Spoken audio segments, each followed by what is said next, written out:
Well, thank you for having me come out here. I recently graduated with my PhD from Brigham Young University, where the subject of my dissertation was the Tethys platform, which is an open source web development framework, kind of geared towards water resources or environmental type web applications. And then for the last year or so, I've been working for a company out of Provo, Utah, called Aquaveo, and they develop a lot of software for kind of doing pre and post processing of modeling, various modeling engines in the water resources field. And as Dr. Cohen mentioned, I am now working on a contract at the National Water Center, so I'm still employed with Aquaveo, but contracting at the National Water Center, working in the Geospatial Intelligence Division there. Brad and Monica are kind of my team members there. So we're doing a lot of fun stuff there.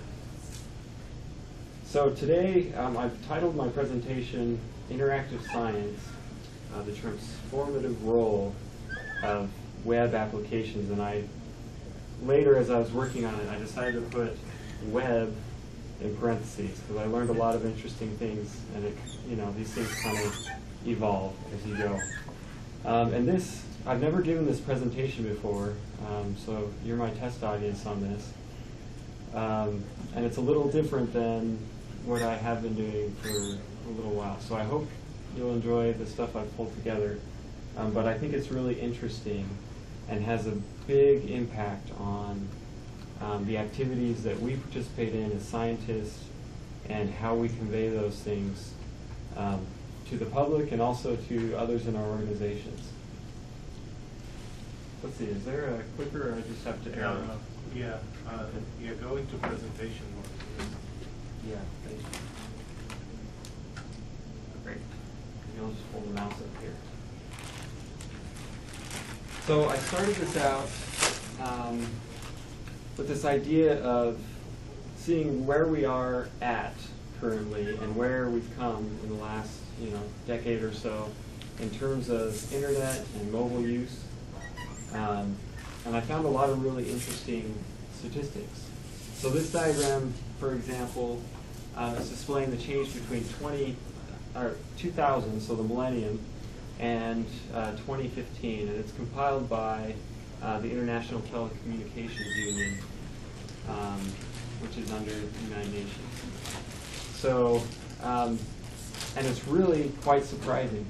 So, in 2015, we have almost 3.2 billion internet users, which is still, it's probably about a third or half of the world's population, right? But for every internet user in a developed country, there are 2 internet users in developing countries. And so kind of the internet is getting around, more than I expected actually. And it's becoming more and more prevalent. You can see how dramatically it's changed from 400 million users in 2000, so 16 years ago, to 3.2 billion users.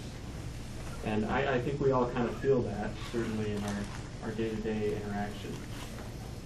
When we take a look at devices that people are accessing the internet with, you can see that a significant number of users are still using desktop computers to access the internet. But you also have 80% of users are using mobile devices, in this case, smartphones.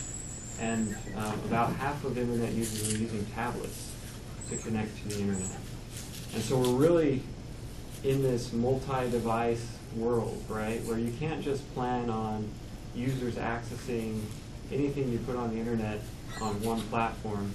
And as is apparent from this, users are using multiple platforms, which makes it really interesting for how you convey your ideas. These stats come from actually Flurry Analytics. Flurry is kind of like the Google Analytics on mobile devices. And they were recently acquired by Yahoo. So this is a report that Yahoo issued after they acquired the company. In 2015, we added 35% more time on our mobile devices overall, and the amount of time spent in a web browser on the mobile devices dropped by 50%. So people are, and then let me show you this other statistic. So if you look at the outer ring, 90% of our time that we spend on our mobile devices in apps, only about 10% is in web browsers. Okay? But still, people are using the internet in most of these applications. Okay? So what we're seeing is the way that we access information from the internet is less and less through a web browser, especially on mobile devices, and more through applications that are using the internet to access data or some sort of feed, which is really interesting. More on this graphic later. And then this is really useful for illustrating the shift to kind of this multi-platform use. So, and this is by age range, okay? So this takes a little to ingest. We have across the bottom 3 different time periods, 2013, 2014, 2015. And then we've got different age ranges, 18 to 34, so this is kind of like your millennial cross-section, 35 to 54, and then kind of your retiree, right? And you can see, especially among kind of the younger age groups, you're seeing, I guess younger and middle age, you're seeing a lot more people using multiple devices to access the internet, as opposed to only using a desktop or only using a smartphone or mobile device. What implication this has is that, again, when you're designing presentations of data or products like we are at the National Water Center, we've got to understand that people are wanting to access this not only on their desktop, but they want to pull it up across all their devices, right? And then this one is really interesting. This is showing, again, the multi-platform use case, but now it's looking at specific types of media that they're looking at. And you can see that for things like weather, they're accessing that. People are accessing it mainly on mobile devices because it's very pertinent to your current location and something that you want to get at instantly. Whereas things like shopping or entertainment tend to be more, broadly used across devices, okay, than just on mobile devices. So that would include your TVs and your computers, your laptops, things like that. So really interesting. It's very much dependent on function. And the weather one is particularly interesting for me right now while I'm at the National Water Center, right? If people want to see a flood forecast, they may be more wanting that information in quick, mobile-friendly format, right, than on a desktop, for example. Okay, I threw this in, traditional TV viewing. Okay, this is like cable, DVR type viewing, not streaming, basically. It's staying pretty much constant. It's hard to see the slope on this, but for older age groups, it's pretty much constant. But definitely among the millennial age group, it has a decreasing trend since 2011, is what this is showing. And this kind of shows the same information just from, let's see, percent change in weekly time spent watching TV based on population. You can see that it's dropped almost 50% for the 18 to 24 age group. So that means, particularly for our rising generation, kind of the normal ways that we've disseminated scientific information is through, I think, of PBS programs. I grew up watching the Discovery Channel, right? Things like that are probably going to be less prevalent in the future. And really, people are going more towards internet, more towards streaming, for sure. And this kind of shows that same thing. You can see the rising prevalence of streaming is the lower blue line, and then the TV kind of weekly hours. It's more or less constant, although they show kind of an arc there. I don't know how good that fit is. And so it probably won't be long before streaming overtakes kind of the TV market. So what does this mean for us as scientists, engineers, the technical people, in terms of communicating our work and getting it out there and used, right? Well, I have a few, recommendations or points that I've noticed with my experience through Tethys platform and just kind of doing these kinds of things. And the first is publish on the internet, okay? We have an increasingly tech-savvy generation of users coming up, and even surprising, among the current users, everyone is really becoming more and more tech-savvy. And there's this expectation of transparency and being able to access the data on demand, really, and wanting to really almost do the validation yourself, right, among this age group. And then people turn to Google and the internet for a lot of their answers, right? Google is becoming the expert. That's probably scary for a lot of us, but that's where people turn to get their expert advice. I mean, it's a huge problem in the medical field. People are getting on forums for their medical advice rather than seeking out professionals, right? And so we have to figure out how to deal with that and really almost fill in the gaps where there's missing expertise, right? So one thing that's kind of interesting to look at, I'm going to pull this up. Google has this great site called Google Trends where you can just go and you can type in a search term and you can see its popularity over time, right?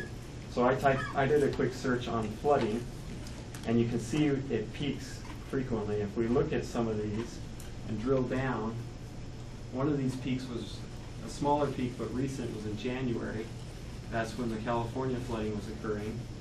Okay, if we look at one of these other ones, I believe this, one of these is September 2015. There was a lot of flooding occurring in Texas and Austin.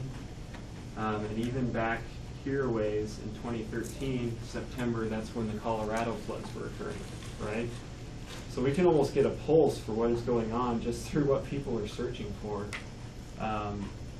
And we can also see how people turn to the internet as their source of guidance, right?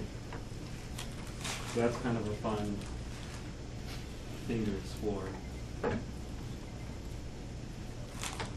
So how can you publish your data? I mean, at the very least, you could just go get a Google website or something, right, and throw it up in that way. But there's a lot of good platforms that are coming up that are really tailored towards scientific data, and I'm just going to put a plug in for my friends at HydroShare and Quasi. They've been doing a really good job on this project.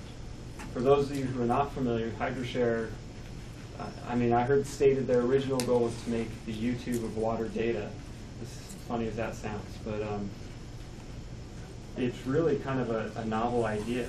The idea is you could have this open platform to publish your data, and if I go into any one of these data sets, like maybe this AHAPS gauges, I can see information about it, including a citation. I can cite directly from here. All of the resources in here are assigned ROIs. Okay, so it becomes a really valuable collaboration tool. Let me look for another one. That's the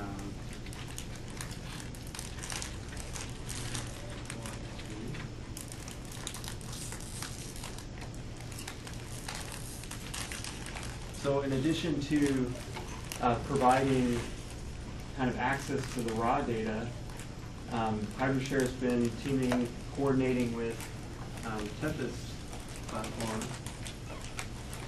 You can actually open this in another, where I have this open on here.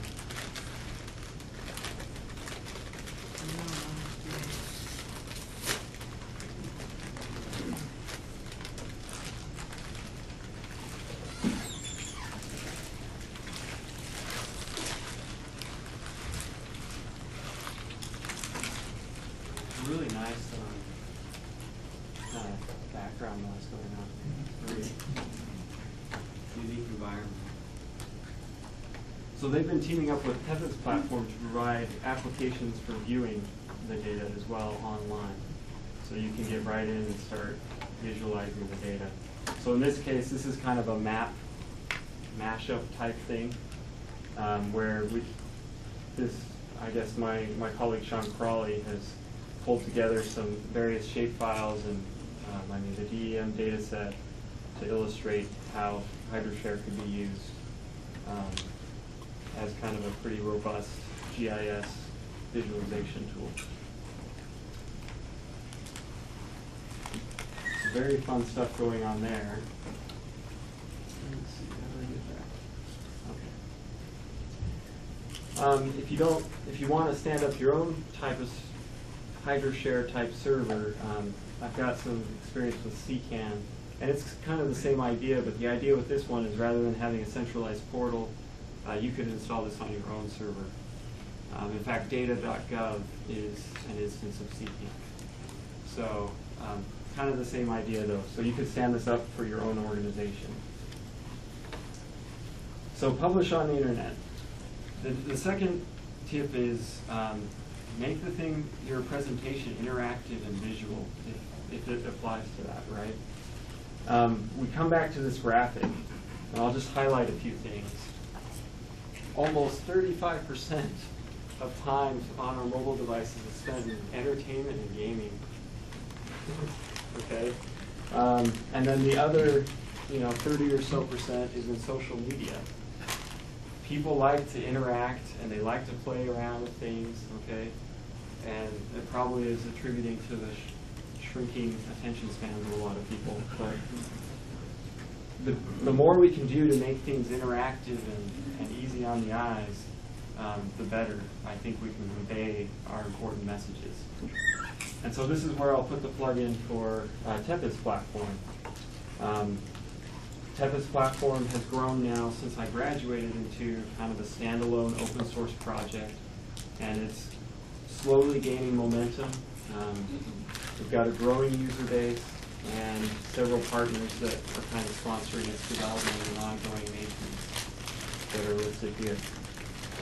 Just really quickly, Tempest platform provides kind of the software suite. It's based on open source software, although we are working to integrate with the Esri stack as well for GIS stuff and other things. And it provides kind of this web development framework for you to kind of streamline and structure developing these types of applications. And really with the goal of getting you from zero to going very quickly, okay? Without having to worry about a lot of the technical logistics of setting a new web project up. Okay, a few demonstrations of Tempest platform. This keeps opening up in Firefox, so I'll just jump over here.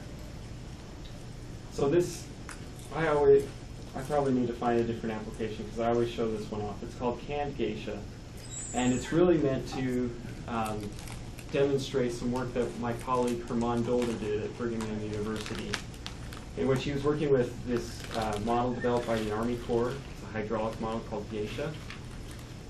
And the use case was for flood warning situations. And Geisha is kind of this 2D distributed model and can take quite a long time to run, depending on how high your resolution is. So we don't want the situation where you set the model running and you're underwater before you see the results. So his idea was, well, why don't we just identify all of the really interesting use cases ahead of time, interesting meaning flood scenarios, right? And let's just run those ahead of time, and then we'll store the results in a database. And I won't go into the details. I can't go into the details of how he did that. But what this app does is then takes that database and exposes it to this really kind of user-friendly interface, where I can take any of the 7 parameters that he included in his different scenarios, and I can adjust them to match supposedly current conditions. And then all it does is essentially a lookup in the database using those variables and finds the closest match and then loads those results. So the plot on the far top left is showing in yellow the input compared to the match that we found in the database, right? And then we just pull the hydrograph out and an inundation map that we've run before time. So we get near instantaneous, I guess, results, right? So another of these that I'll demonstrate is one that was developed for the National Flood Interoperability Experiment, the second year, that just completed. And it was a National Water Model Viewer for National Water Model data. And what this does, just provides you a simple map viewer where I can zoom in. Let's maybe look in Alabama, since we're in Alabama. And once you get in far enough, it brings on the NHD plus reaches, and I can select one of those. And it will populate this field over here with the COM ID. And then what I can do is select one of the forecasts, maybe in the medium range. Or actually, I'll just do the short range. And when I submit that, it will go out and pull the time series for that reach. And now I can visualize it, right? So this is a quick and dirty access the data type tool. Again, developed with the Tempest platform.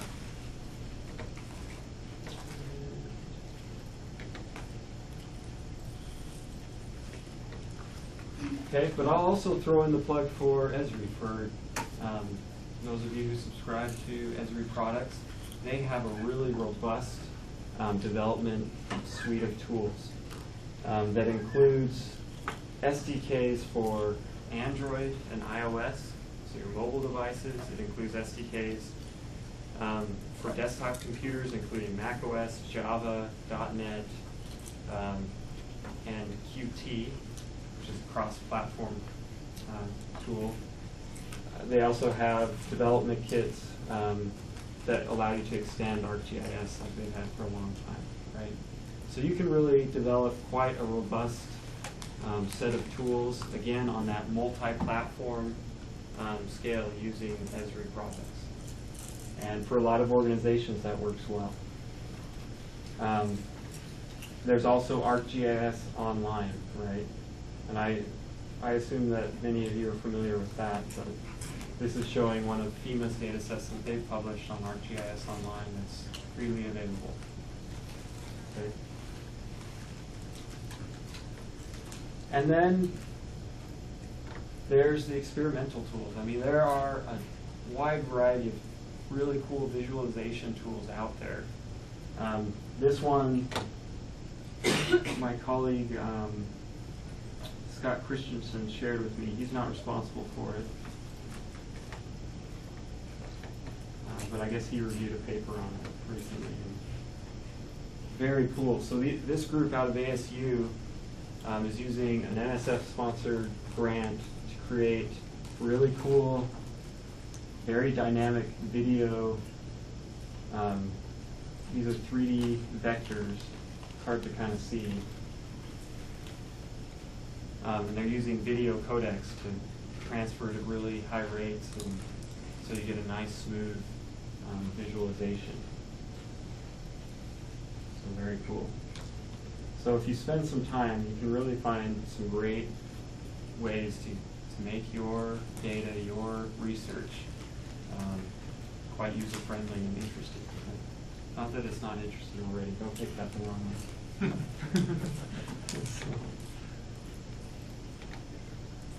So great stuff there. So the final thing that I'm gonna wrap up with is this concept of web services. And again, this is going back to that multi-platform expectation that people have in wanting to access data and services. Really what drives that is a robust back end of web services, okay? So rather than develop a web application and a mobile application and an Android application that are all siloed in separate projects, you can create a web services background or back end that all three of those platforms can draw on for their data, right? So it's essentially like a shared database across all your devices. This is how Facebook and every popular site operates, right? So I'll illustrate a few that are pertinent. In the mapping kind of GIS realm, OGC, the Open Geospatial Consortium, creates standards for web services. And if you're going to use web service, I would encourage you to find some standard, if it exists, to present these, because that makes it interoperable. So for example, the open source project GeoServer and ArcGIS Server both support the Web Feature Service standard, which means any mapping client, whether it be an OpenLayers or an ArcGIS desktop or an ArcGIS online map, can read this type of data because it's standardized, right? So standards are really important for web services, and you'll find that there's a lot of implementations of these out there, like GeoServer, ArcGIS Server. Put my plug in for Quasi again. Quasi HIS, they developed the WaterML2, which is now an OGC standard, okay? And I'll just go illustrate this a little more concretely. So if we go to Quasi HIS, again, I'm going to bring this up. Chrome.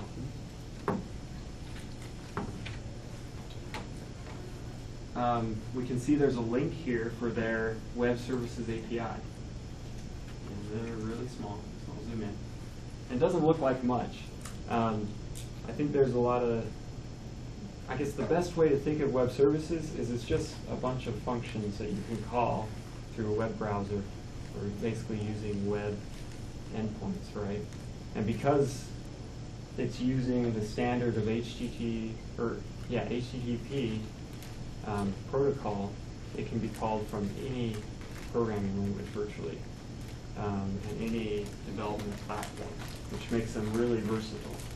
So you can see using these web services, I could, for example, do a query for mapped variables, or I could get sites in a bounding box, right?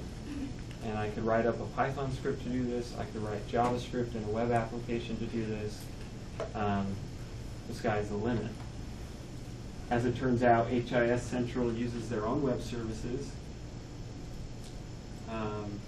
in their data viewer, kind of their catalog, online catalog search.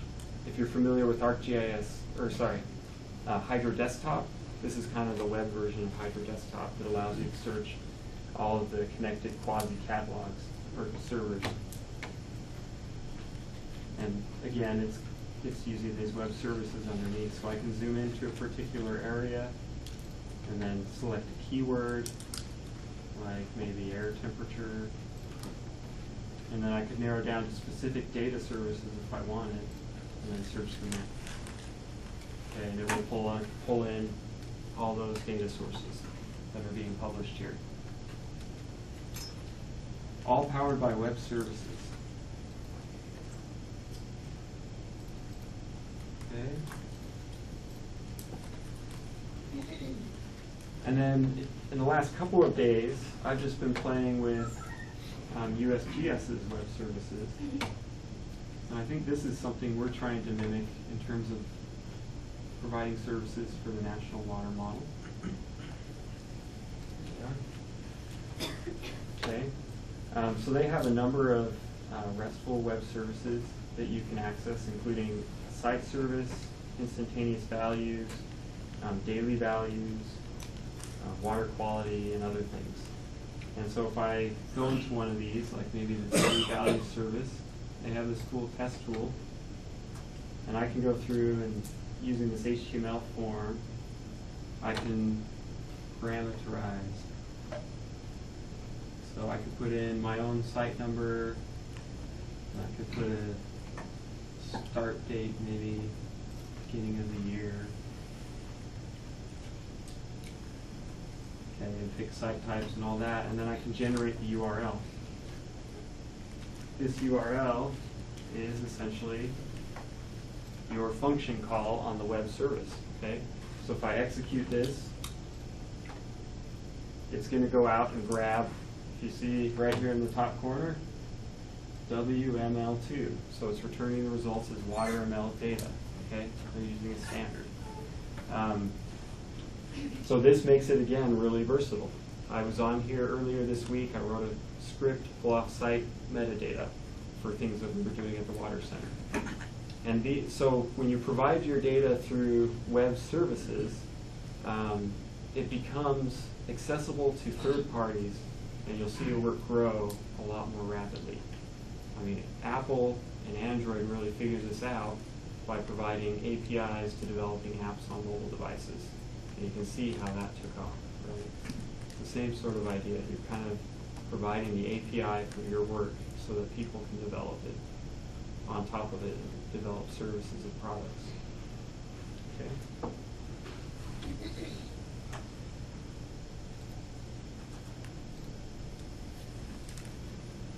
So in summary, the internet is definitely not going away anytime soon, and is becoming more prevalent as our primary source of information. Kind of tips for the scientists in getting your message out: publish to the internet where it's possible, and use standards to develop web services, and make your visualizations interactive, and it'll be a lot more effective. So that is all I have. I'd be happy to take any questions.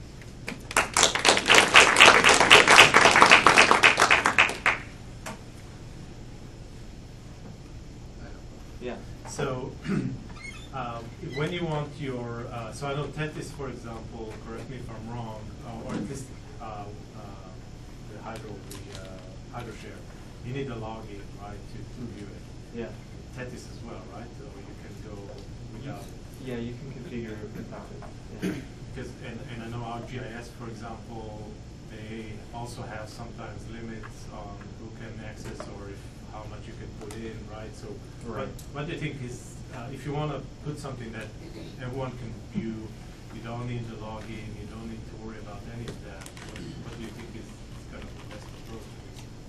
Yeah, so you see a lot of those constraints, particularly for things, I mean, in HydroShare's case, for example, the reason the login is there is to prevent from malicious use, okay? This actually happened to one of our servers, our CCAN server. We had it open so that anyone could get on, and we had some Russian person get on there and start using it as a store for his pornography business, right? So you have to guard against those kinds of things, and that's why you see a lot of login restrictions. Now with HydroShare and ArcGIS Online and Tethys, it's often an open login, so anyone can sign up, right? Yeah, you have to kind of balance your needs, I guess, the need to get the data open with the security concerns that are out there. One thing I didn't talk about here is the internet is a very hostile place. And so you need to, be sure that you're guarding that information and being smart about it. But yeah, I know in terms of the Esri, I believe if you're publishing the data, you have the option of specifying whether it's publicly accessible or not. And I think that's probably the right approach, right? There's certainly times when you don't necessarily want to publish to the entire world, but maybe just to your organization, right? So I think there's a balance to be struck there, but they don't, Esri don't yet have a lot of capabilities, right, with ArcGIS Online. to do stuff like you showed in the Kent Keisha, right, where you can really play around with the data. They don't really offer these kind of functionalities yet, right? You know, they have, right in ArcGIS portal, they have Web App Builder that you can use to build at least some pretty simple viewing tools in terms of putting data on a map. And they do have some widgets that allow you to do some comparison type things and analytics. But if you really want to do kind of the hands-on, or I guess the more interactive, very customized thing, you really have to start diving into the code at that point. And you can do that with ArcGIS stuff, and of course, Tethys platform. Yeah. Just to add to that, yeah, with some of those web app stuff, let's say you want to just draw a polygon and then just get a bunch of statistics and a bunch of data that's hosted on Azure, which you can do all that on the fly. Right. With some of those applications. Yeah. It has, I mean, yeah, the tools are growing, I guess. What do you use for the natural water model that you were looking at? The one on the water.noaa.gov? Yeah. Yeah, those are powered by Esri and Map Services and the scenes, but because it's so much feature data that's getting displayed, there's some like geoprocessing tricks that get done on the server before it gets published, so that the viewers get overwhelmed with the 2.7 million river segments. So we kind of, some of it's just like thinning out the geometry because you don't care about, all the vertices when you're zoomed out, and the other part of it is just limiting how much traffic goes back and forth so that it renders really quickly. But those are things we have to just learn as from just trying it, because it was too slow. We just want to go through it. Yeah. So yeah, just to clarify, with Esri's JavaScript API, you can do pretty robust applications similar to Tethys. But again, you have to get in the code to really do those types of things. Yeah. Yes.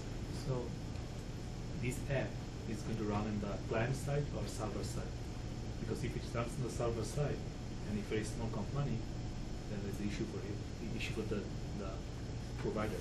So how do we make Yeah. sense? So the question was, I should have been repeating the questions, but the question was, how do you balance client and server side, basically, right? That is very specific to application, I think. For one, on one hand, having a client-side app. So if you're familiar with server development, or I guess web development, you have kind of your server sitting off somewhere in the internet, and then you have some code that runs in your web browser. That's JavaScript. Okay. And we often refer to the code that's on the server as server side, and the code that's on your client side. And you do have to make a balance there. You don't want to be doing heavy computation on the client side, especially if it's like just a website, because that potentially could be pulled up on a smartphone that doesn't have a lot of processing power, right? So you definitely want to balance that. But at the same time, it's nice not to have as many back and forths between the server and your client. And so there definitely is a balance to be struck there, and it really depends on what you're trying to do. Yeah. You showed some example like using previous flood inundation data to get the current inundation level. Is it something like machine learning kind of algorithm? I mean, does it do some interpolation while it predicts the current level, or it's just extract the data from the previous data sets? Because you have several variables like temperature, discharge, and other variables. So how it works? Like Yeah. So the question was clarification on the flood map on the Can Geisha app. And so Geisha is a 2D hydraulic model. It has a regular grid. And so the inundation was generated from the overland flow variables in each cell in there, in the map. And the variables, I mean, the 7 variables that we were modifying were just a subset of all the Geisha parameters. It's quite a complex model.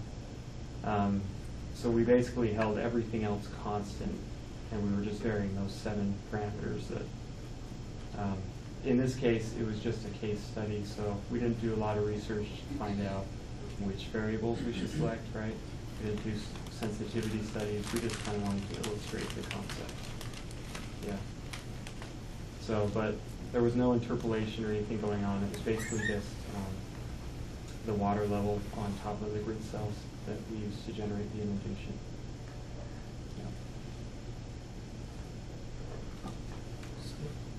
So I have Yeah. another question. So that real-time access is provide the access to real-time. So how do you ensure the quality, because it's coming from so many sources? So how do you ensure in real-time quality of data sets? Is this for the CAN Acacia one again? Acacia model or maybe observation data sets is coming from different real-time. So like as general users, Yeah. you don't know, general user doesn't have a good idea which data is good and bad. So is there any kind of API can be developed top of it so that it helps to make the quality, ensure the quality of the data sets? Because you don't want to provide whatever is collecting there, just don't want to share the public. Right. Again, it was kind of put together as a conceptual thing, so we didn't do a lot of fine tuning. We aren't, yeah. So the model wasn't even calibrated, right? It was just quick to show the concept. So, but I mean, there are a lot of efforts that go into building a good model.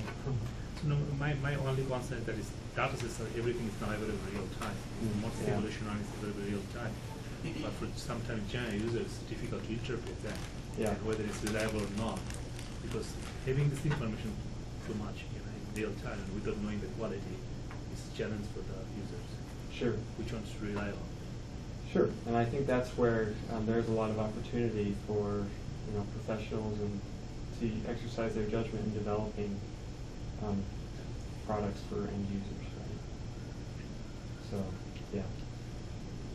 The national water model view, know that some of those outputs are very big in size, so are these stored like on a local way or the application is accessing, or it's stored online and getting those files? I didn't actually develop the National Water Model Viewer, so I don't know a lot of the details, but I could put you in contact with the people who are responsible for it. What was Yeah. the question?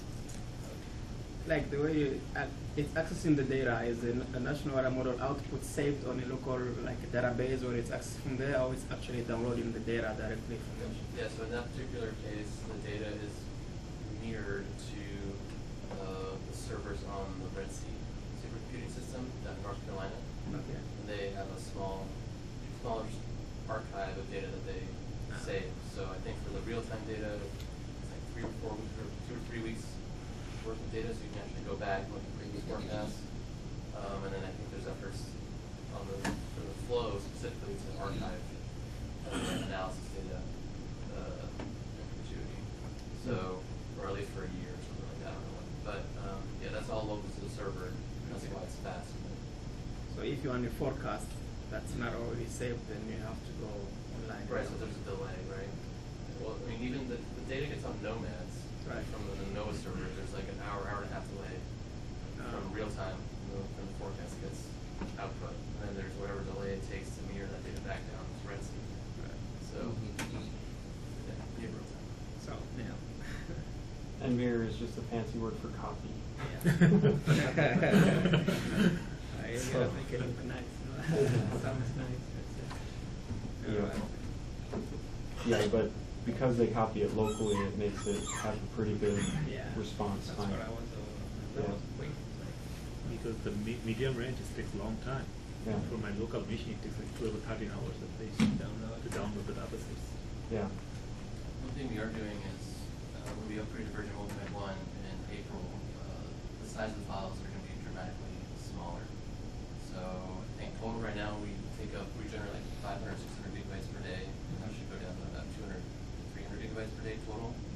But like for individual flow files, they'll go from like 50 megabytes down to like 2 or 3 megabytes. So How do you reduce the file size? So one, we did internal compression using Netscape 4 file format now instead of STX3. And then also we're storing the data in the file as integers, and then adding scaling factors in the metadata so that you can reproduce the data. So we lose some precision, but for some variables you don't. For simulated flow, you really care with a thousandth decimal. But all those kind of little tricks definitely helps. The format will remain the same. What? The format, like data format will remain the same in your CDF. We did. Well, no, we put some upgrades into the metadata so that everything is described more completely. So there is going to be a change. Probably be a little bit of change from 1.1 to 1.2 as well, as we kind of get feedback from all the users to see like, right, are we actually, do we have a complete, structure for all the data? Because the version 1 files are pretty bare bones. You still need to ask people to figure out what they're actually seeing. We're improving it. All right, if there's no more questions,